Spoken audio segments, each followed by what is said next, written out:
Hey everybody, welcome to the fourth and final sort of micro review for Doomtown Reloaded. I've done the other three videos covering each of the other three starter decks that come with the box set. Today I'm going to cover the fourth ring. This is the last of the four different starter sets. I'll put links in the description for the other videos, but let's go ahead and jump into this one here. This is kind of my favorite one just because of the theme of it. It's magic, it's in the Old West. I really like this idea. So here is the home card here. The fourth ring, as a reaction, after your dude succeeds at a spell pull, so again, you're going to pull cards and see if the spell casts correctly. While he's not at home, while he's not here, you may discard a card from your hand to gain one ghost rock and draw a card. So that's just makes perfect sense that it would be in this deck.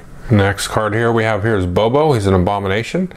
Bobo gains a bullet equal to the highest huckster skill rating you have in play. So huckster is the skill that you need to have the cast spell. So starts off low here. He's got a high upkeep though, so that makes it kind of tricky. But if you get him out, you can get him out pretty cheap, for $1, and then if you got a lot of hucksters out, he's going to be pretty deadly. So I guess not a lot, just one good one I should say. So here's A.V. Klein. Here's our Joker's girlfriend here. She's Huckster 0, so she can do stuff, but she's not very good at it. She's harrowed, which is nice because you can discard her to eat up 2 casualties or ace her to eat up 3 casualties. So she's probably worth it for that, but she doesn't contribute a whole lot, and she's got 2 upkeep. So yeah, not as great as you would think. Travis Moon, we talked about this I think in the previous video. He's got a grifter ability, which is sort of like a beginning of the game ability if you put him in your starting posse. Basically all it is a mulligan. At the start of the game, if you boot him, you can shuffle your hand that you drew and draw 5 cards. This is the only grifter in this set, so hopefully there'll be others that are a little bit more interesting. Here we go, Steel Archer, Huckster 2. Not a whole lot. He's got low upkeep, so this is the guy you're going to be throwing spells on. Ramiro Mendoza, he's also in the Outlaw deck. He's very good, 3 stud rating, only costs 3, low upkeep, but when he joins a posse, you have to pay a ghost rock. If you do not or cannot, then you're going to discard him. So he's kind of a good gun for hire, very strong, but you got to pay for him. Now here is a hex spell. Now in this set, the only spells in the set are hexes, and I believe there's 3 other types that are going to be coming in other expansions for different types of spells. Now hucksters can only have hexes equipped to them, so this certain type of caster can only do certain types of spells, and I assume they maybe have some people that can do both, but maybe they're at a level 0 or something. So during a shootout, we can do this. Choose a dude in this shootout. X is that dude's grit. If successful, send the dude home booted. If successful by 6 or more, ace the dude instead. If unsuccessful, move this huckster home booted. So I don't think I've talked about grit yet. Grit is basically a dude's value plus bullets plus influence. In this case, it would be 7. So in this case, we'd have a target number that we need to hit a hex. So we take a pull, add it to the huckster's value. So if we pulled a 7, in this case, we'd have 7 plus 2 is 9, which would be enough to target this guy.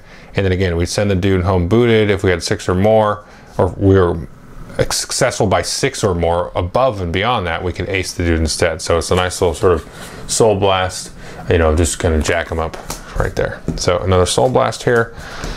Shadow Walk here. This is a hex here. So we have a target hex number 7. We can move this guy, whoever it is, to any location.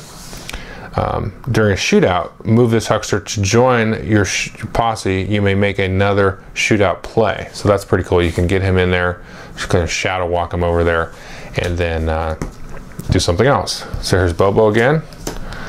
Clint Ramsey, sort of a standard guy, 2 stud bullets, 1 influence. Pretty good, low upkeep. Eve Henry, now again, she was in the last deck here, so we can go ahead and, if she dies, go ahead and search for Dawn Edwards. She's a very good gunfighter, though. Another Shadow Walk. Here's a Blood Curse here. So we've got a target value of 9. A dude at this or any adjacent location gets -1 influence and -1 bullets if you do that during the noon phase. If you do it during a shootout, an opposing dude gets -2 bullets. So there you go. This is a really cool card here. So he's an abomination. He's sort of this skeletal ghost guy. He's pretty good. He's got a 2 stud rating and 2 influence. He's easy to upkeep, is kind of expensive to get out, but you can put this guy into your draw hand during a shootout, and he becomes the card of your choice. It basically becomes a joker, and then you can discard a card out of there. So you can keep him in and use him to get extra cards, but at the last second, if you really need to do something, you can just take him out and put him into that draw hand there. So pretty interesting, cool little card there. Another Blood Curse. Ivor Hawley, kind of a standard guy. He's expensive to get out, but Huckster 2, while he has a Hex, Ivor gets +1 bullets, +1 influence, and +1 skill. So once you get one on him, he becomes pretty strong, but he is pricey to get out and has a relatively, I guess, moderate to high upkeep cost. Raising Hell is another spell. Target of 8. Ace a card from your play hand once Abomination from your boot hill enters play and joins this Huckster's posse. Ace this card. So you can do this once. It's a way to resurrect a dead character that has been previously aced and joins them, sort of coming back from the dead, obviously. This is a cool one here. So it's Huckster 1. We can just put a Hex on him, and that's going to turn him into a stud, which is pretty cool. I like that idea. Ace in the Hole here, another way to manipulate your draw hand. When you reveal your draw hand in a shootout, boot this Huckster, whoever this is attached to. Ace a card in your draw hand, so remove that card from the game, replace it with a card from your play hand, so you can kind of swap cards between that. So you maybe will ace a card, and then you can, Raising Hell and get that back out later. This seems to me a very good card. I don't know. He's 3 bullets, 1 influence. He's 5. He's only 1 to keep up. During noon, I can move him to the location as a Huckster. Kevin becomes a stud. So, it's kind of like having a stud, and you can just kind of keep him home when you need him and just put him into play at a shootout to change the tide there. Huckster 0 on Micah here. Boot a Hex on Micah to move him without booting. Okay. He's kind of a low value. He's got no upkeep, which is good. So you can combo off some stuff once you get some hexes and maybe some equipment on him. Here we go. Magical Distraction. Cheat and Resolution. Discard a spell from your dude in this posse and pull. Your draw hand rank equals the value of your pull. So that's kind of a last second shot, but you can do that, and then you just pull a high card and you go, oh, look, I have a great hand magically. This is interesting here. So he's got a Huckster 1, but you can discard an attached Hex to turn him from a draw into a stud. So, and he's pretty cheap. Another Magical Distraction. Stephen Wiles here. I believe we talked about him in the last deck, in the last video. So he's a 3 and 3 1, but he has a huge upkeep. So yeah, that's maybe one that you play out sort of later in the game. This is a cool one here. I like this. Recruitment Drive. Mark the town square. Normally you mark a dude, or you kind of mark a location and you have a shootout like on the location. But this one you can go to mark the town square. If successful, put a dude or deed into play from your discard pile, reducing its cost by 5 Ghost Rock. This is only $1 to play here, and you just got to go have a shootout at the town square. But people will sometimes just say, nah, go ahead. I'm not gonna worry too much about it. I'm not gonna get in a shootout with you over kind of nothing, just so you can get a good card into play. So this is pretty cool. I mean, you can splash this anywhere that you really want. There's no real requirement on that. So anyway, that's a good one. I don't know how to pronounce this guy's name. He's an Abomination, decent gunfighter, pretty decent low upkeep. Other players cannot choose or affect your Hucksters at this location with action cards if they could legally choose to affect this guy instead. So pretty cool little kind of defender there against other, protecting your magic users. Another Recruitment Drive, another whatever. Hex Slinging Resolution. Discard a Hex from your dude in this posse to raise your draw hand by 2. Again, the hexes are cool because they're gonna, they'll be there and they're sort of random to cast, but again, a lot of abilities combo off of having the Hex or discarding hexes off of your guys.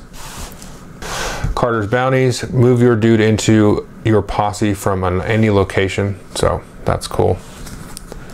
General Store, another way to get cheaper cards. I think I talked about this in the last video, so if you haven't watched that one, I should talk about it again. Attach a goods or spell, reducing the cost of that card by 2 Ghost Rock. So General Store, you can have stuff cheaper, come out cheaper there. Let's see. Jackson Strike, Private strike out of town. Some easy influence there, or excuse me, easy income for pretty cheap to get out, and it's out of town. So people probably aren't going to really bother with it unless they want to just deny you money, which seems like a waste of time. Or maybe not. Let's see, clear out. Move your dude to a deed that you own but do not control. So a way to kind of recover a lost location. Pretty cool.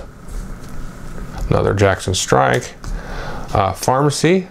Pretty cool. Just you boot this to unboot a dude. So that could come in super handy. It's got 2 control points. Pretty cheap to get out.